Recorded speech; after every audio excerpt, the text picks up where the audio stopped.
Chelsea Peretti released an album in quarantine, and she wants a Grammy for it. This is way better than that celebrity attempt at Imagine. During our coronavirus quarantine, Chelsea Peretti has released an EP of music all about coffee. Yes, an entire album about coffee. Titled Foam and Flotsam, it features 5 songs that will be part of her upcoming debut album, which has 20 songs in total, she tells CNN. While Peretti has been working on the project for nearly a year, it just so happens that it dropped as she's been social distancing at home in Los Angeles due to the pandemic.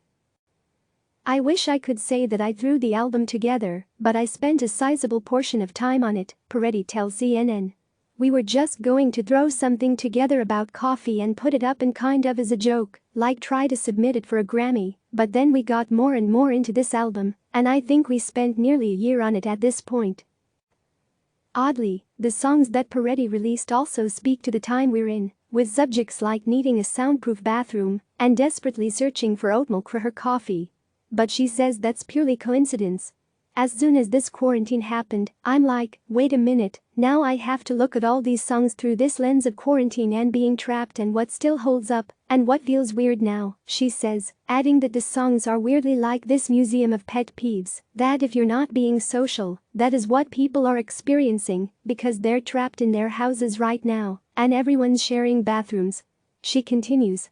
I think that because the songs were coming from a genuine place, even though many of them are comedic, I think they hold up in a way, but it may be a different way than we wrote them. She wrote the lyrics with producer Kool Kojak and says there are massive guests coming up on the full album, like Whale, Kathleen Hanna, Reggie Watts, Juliette Lewis, Nick Kroll, Hannibal Buress, Terry Crews, Chika, Patty Harrison, and Andy Milonakis, among others. Peretti is especially excited for everyone to hear her anthem with Richard Marx. We wanted him for this song that I wrote with Kojak, and I always imagined his voice doing it, and I know him from before, so I finally asked him to do it, and he said yes, but then the quarantine happens, she says, we had to do that remotely, which has its own challenges. But he sounds amazing and it's like my dream because writing it, the way that the melody came to me, I was imagining his voice, which is very specific and amazing. Many of the album's songs also have a video, which she filmed before the quarantine and has been editing from home since.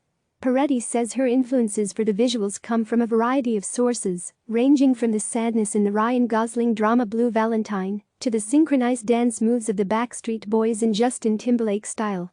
Peretti's tune, Oat Milk, is a sad yearning for just that. I wanted to do oat milk like that cause the song was so full of yearning and sadness, and I thought it would be funny for it to be really emo and sad, she says, but then we were influenced by a Justin Timberlake song. So it just started going in a very different direction from how we had initially thought. Despite the silly feel of the album, Peretti says she actually feels pretty good about the project. I've just never really followed through in such a thorough way, she says. I also have this incredible team of people helping me. And so that also helps because I probably wouldn't have had to follow through. It was this weird thing where it just kept going and going. She jokes that she's now a musician, starting her sentences with, as a musician and deadpans, that she may change the full album release date on a whim, because as a professional musician, now that it's kind of like cool to push your date. And what's up with the coffee theme? A press release for the album reads, Coffee. On its surface that is what this powerful and inspired concept album is about. But as the listener follows Chelsea down the caffeinated rabbit hole they will quickly lose their bearings, as coffee is simply a signifier for the choppy seas of addiction, the foam and flotsam of anxiety, loneliness, shame, and mortality. Her hopes for a Grammy and humor aside, Peretti says she's just happy the songs are giving people something to do while they're anxious or stuck in their house. That's the best I can hope for, she says. Click subscribe to receive the latest news.